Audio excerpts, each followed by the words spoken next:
Hello friends, welcome to Hughes History. The House of Learning is open. So we're going to jump onto a giant panther in this lecture, and that would be a Black Panther, taking a look at this very revolutionary political group that left quite an impression on Americana. So why don't we go giddy up for the learning right now and get her done. So why don't we do a little bit of contextual backdropping so we can understand where the Black Panthers are coming from. And they start in 1966 in October after their founders, and that would be Huey Newton.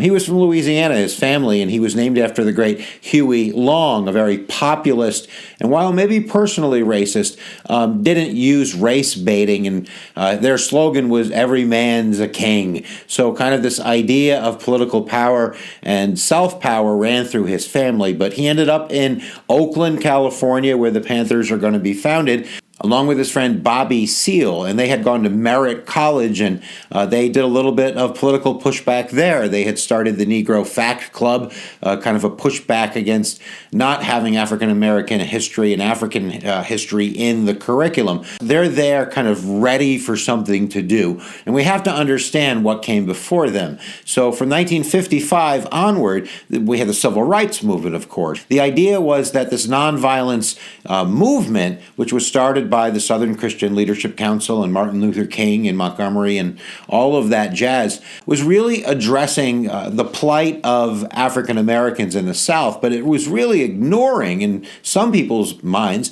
the Great Migration, urban populations. The Great Migration, this great movement out of the South by many African Americans, filled the cities of New York and Chicago, New Haven and Oakland and Los Angeles, San Francisco, and across the Midwest, the West, and the Northeast, and their issues weren't being addressed, and their issues were that of jobs being gone. The Great Migration came for those World War II jobs. They're gone, so we're getting urban ghettos, and they're being ignored and neglected by government. So there's very high poverty, and there's not a lot of help, and there's a lot of homelessness and violence and drug use and hopelessness. So there was a young portion of the nonviolent civil rights movement called SNCC, the Students for Nonviolence Coordinating Committee, and they had a split among themselves. They were already a pretty in-your-face organization, under the umbrella of nonviolence. They organized with CORE the Freedom Rides, which was confrontational, bringing those buses into very rural, racist communities. And you also had very aggressive voter registration drives in the South by SNCC. And some of those actually armed some of the citizens to fight back against the Klan, and they were using a panther as their logo. And the idea behind the Black Panther, or the panther logo, the panther will only attack if it's really threatened. It's a self-defense animal. So that's where that concept comes from. But nevertheless, there's a split in that group, and you have people like John Lewis who want to continue along that path of moderate resistance and being involved in government. Of course, John Lewis is still in Congress today and one of the most treasured and respected voices on Capitol Hill. But you also had people like Stokely Carmichael. Stokely Carmichael, who coined the phrase Black Power, who want to be very much more aggressive in how they're confronting what they see, the problems of the system. Now, they differ from other black groups out of the spirit of Marcus Garvey, like the Nation of Islam and separatist organizations. They don't want to leave the society. They don't believe that whites are the problem.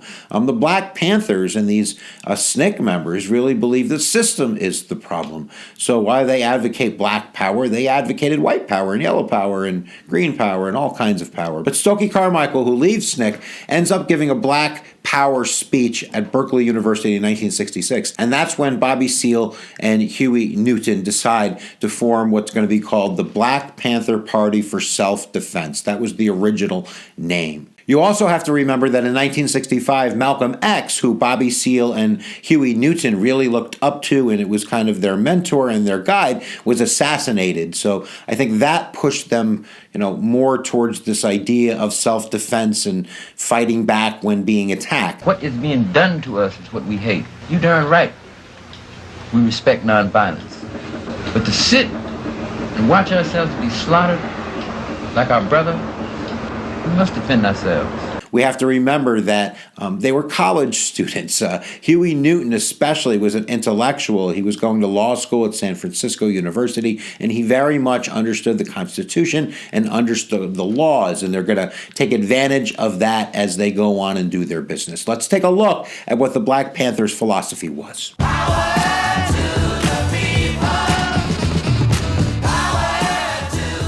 So the Black Panthers believed in democracy, and they believed in people power. And that's really what they were doing, is organizing for political purposes. Now, the vision of them being in berets with leather jackets and the military garb and the machine guns or guns and all that stuff is true. They dressed like that, and they did carry guns. They did it because they believed that the police needed to be monitored, because one of their biggest gripes was that the police weren't serving and protecting their communities. That in Oakland, for instance, out of like 600 cops, there was like 15 African Americans. So these people didn't live there. They didn't know the people. They were there just to be the kind of hammer of law and order. And there was many claims from African Americans that they were being systematically abused, and they were being beaten, and they were being killed. So the Black Panthers, using the Constitution and the right to bear arms, studied the law, and they were going to arm themselves, and they were going to, stay the correct legal distance away from the police, but they were going to monitor arrests and just be there in case they needed to take action. And of course, the police would confront them when they would see African American men with guns standing there looking at them.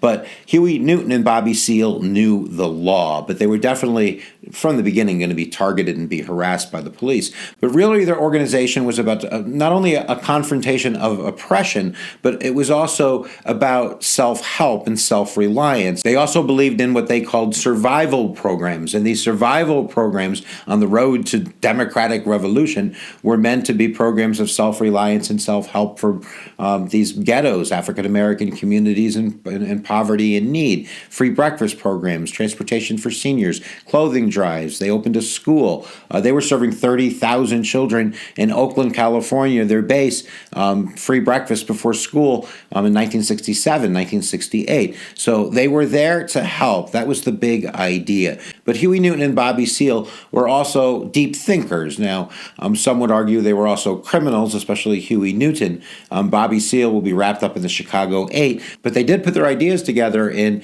two writings. One was called What We Want Now and What We Believe, and they formed the basis for what was going to be the 10-point plan. And this really kind of boils down what they believed in. And we should note that many of the Black Panthers were self-identified communists, and they read Mao and his Little Red Book, and they handed it out at rallies. And this idea of taking care of your community and of radical organization and confrontation with political oppression.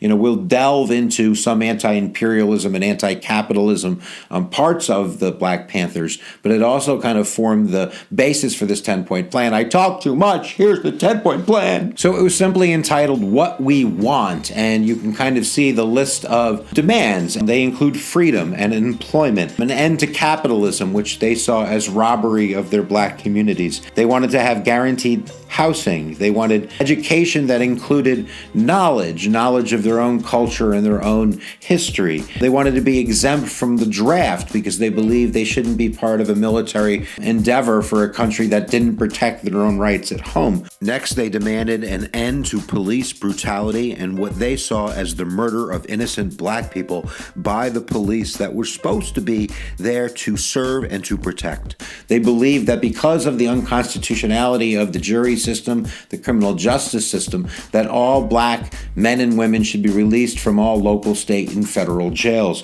They also believed that all juries should be held in the communities where these people were being arrested and be a true jury of their peers. One of their biggest gripes was that African Americans suspected of crimes were being, put in front of all white juries, and they said that this was unconstitutional on its face.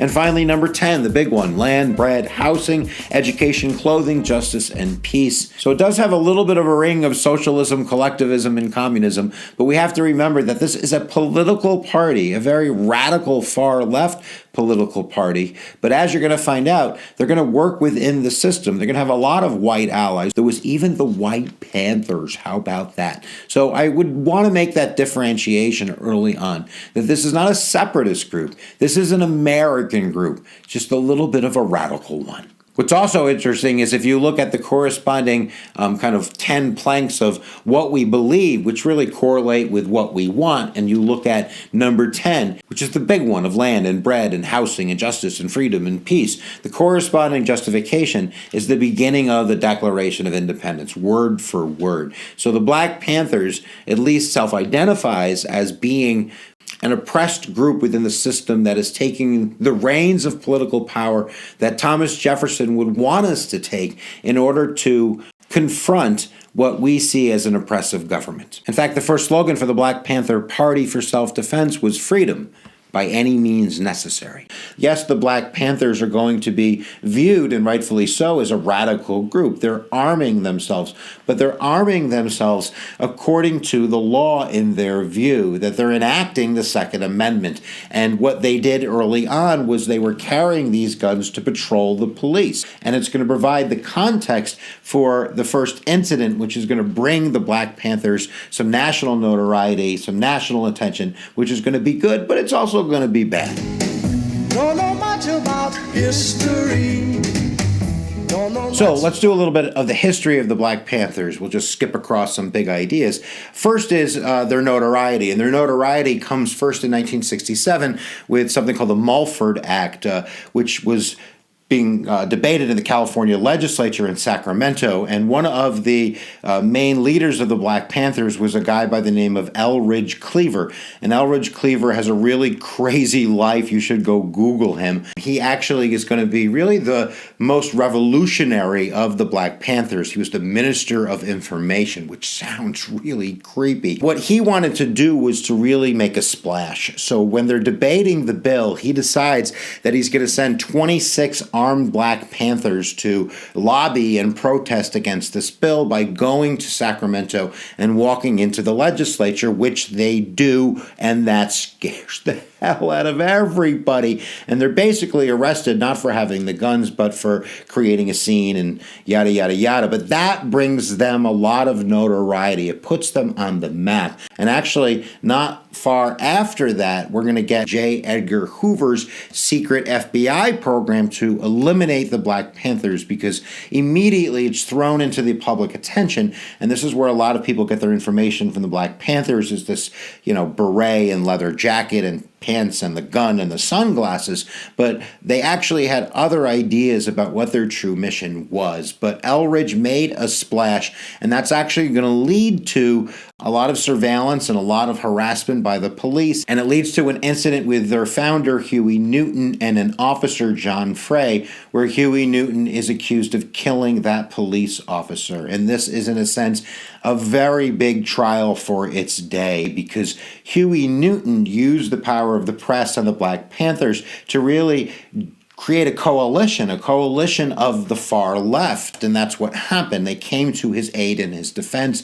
Free Huey, that was the button that everybody was wearing, not just Black Panthers, but liberal, white, young, progressive, anti-war Democrats as well. And you can be the judge of whether Huey Newton did it or not, and kind of research that trial. Of course, there's two sides of that coin, but at the end of the day, he was convicted of manslaughter, and he's going to kind of be removed from the picture for a little while. He eventually is going to be released, and he'll interact with the Black Panthers again, but his trial is going to really put the Black Panthers on the national spotlight, and they're going to quickly grow. They had 32 chapters. They were feeding 30,000 children breakfast before school. In Oakland alone, they had over 50,000 members. Their paper had a circulation of 250,000, so they were really out there, and they were really getting their message across. Now, another incident happens in April of 1968, and in April of 1968, of course, we have the assassination of Martin Luther King, and this really pushed Elridge Cleaver over the edge. And it's pretty agreed on today that what occurred was the fault of the Black Panthers, that Elridge Cleaver had basically set up a police ambush in response to the assassination of Martin Luther King. Remember, he was the revolutionary. He was the one that was thinking on a large scale, doing big things. But the end result is that as they're finally surrendering, Bobby Hutton, one of the youngest members of the Black Panther, the treasurer actually, was shot by the police, and he was unarmed. He had no shirt on. He had taken his shirt off with his hands up, and that is really going to start to fuel this confrontation between the police and the Black Panthers. And also the FBI. The FBI is so important that I'm going to duck down and go pick up a big thing to teach you about them. COINTEL! Sounds like a vacation real estate scam, but it's not. It's actually the program that was created by J. Edgar Hoover in 1967 after the Black Panthers had grown in popularity, especially with the whole free Huey thing. And he identified the Black Panthers, J. Edgar Hoover, as being the most dangerous threat to American security domestically. And he invested a lot of resources to take these guys down. Now, this wasn't just the Black Panthers. It was seen as an investigation on the far left and what he saw as communist elements of a society that needed to be taken care of, and they followed people like John Lennon and Martin Luther King and all types of people. But out of their 295 operations, 233 were dedicated to none other than the Black Panthers, and they did all kinds of crazy things. Not only did they actually infiltrate them, and we'll talk about William O'Neill, who's going to get Fred Hampton murdered, but they also intimidated people. The free breakfast program, and the FBI saw the free breakfast program as basically recruitment grounds for the Black Panthers, that they saw this as an opportunity for the Black Panthers to indoctrinate their little Mao read books and communist children, and they had to stop it for American security. So they would literally harass people who worked there or volunteered there. They would follow them to their homes. They would pull them over. They would threaten them, and they really broke those programs up. They also tried to instigate chaos between groups. So they would write letters, for instance, to different gangs, and they would claim that the Black Panthers was going to have their leaders killed to try to create violence. They did all sorts of weird and messed up things in order to make sure that the Black Panthers were going to be a failure, and honestly, it worked. Big time. Now, we're not going to remove the Black Panthers from any criminal liability because that's going to be there, but the FBI definitely had their sights set on the Black Panthers. And one of the most upsetting incidences of COINTEL occurred in Chicago. There's a rash of violence in 1969, not only in Chicago, but in LA and other cities where there's shootouts with police. There's the New York 21. These are 21 Black Panthers that were arrested and accused of trying to bomb New York City. In fact, Tupac Shakur's mother was one of them that was arrested. They were actually acquitted. They were charges were dropped. They were found not guilty. But the fever of the country is that the Black Panthers are a terrorist organization and they need to be taken down. So the FBI had their sights set on Chicago after this rash of violence. And one of the youngest leaders of the Black Panther in the country was Fred Hampton. And if you've never seen this guy speak, I think I'm going to let you do that right now. So we always say in the Black Panther Party that they can do anything they want to us. We might not be back. I might be in jail. I might be anywhere. But when I leave, you can remember I said with the last words on my lips that I am a revolutionary. And you're going to have to keep on saying that. You're going to have to say that I am a proletarian. I am the people. So it's amazing that this guy's only 21 years old, and he was clean as a whistle. The FBI was trying to dig information on him up. They had an FBI informant by the name of William O'Neill that was his personal bodyguard, and they couldn't find anything on this guy. But eventually the FBI decides to take action. They get a floor plan of Fred Hampton's house from O'Neill. In 1969, in December, they raided his house and they assassinated him. The police are going to say that it was a shootout, but when local press get to the house, which is unguarded, and they film the evidence, there was only one bullet coming out from the house.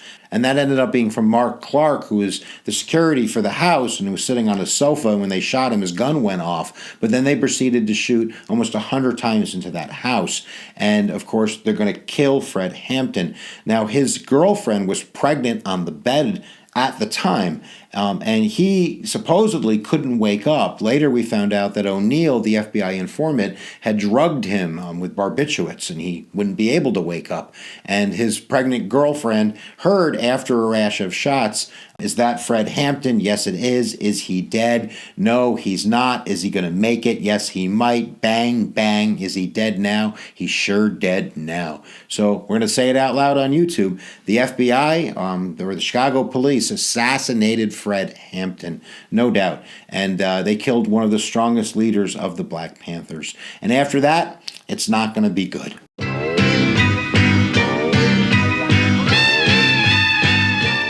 Now, with most of their leaders either fleeing the country, like Elledge Cleaver, this was the revolutionary, he ends up going to Cuba. I think Castro kicked him out, thought he was an FBI informant, ends up in Algeria. He ended up being a GOP evangelistic Christian, go figure. But there are other leaders, of course. Huey Newton is in and out of jail. Bobby Seale was part of the Chicago 8. These were protesters that were arrested for inciting violences and riots at the 1968 DNC. And there's actually songs written about Bobby Seale. He wanted to be his own lawyer, and the judge actually gagged him. And there's this image that's presented to the world that, you know, when black men speak up at their trials, they're gagged, they're silenced. So it feeds right into kind of what the Black Panthers is saying all along. But there's lots of bad stuff.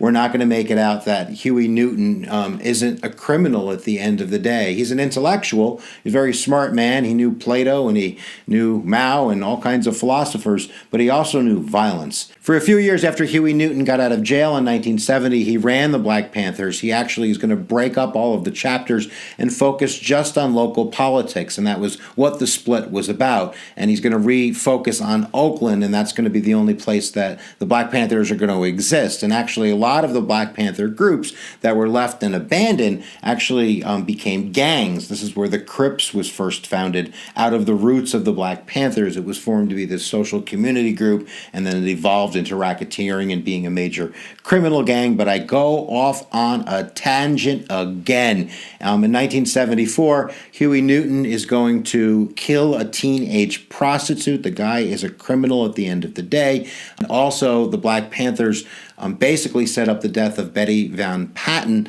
who was the financial treasurer of the Black Panthers and who was going to expose some of their financial irregularities.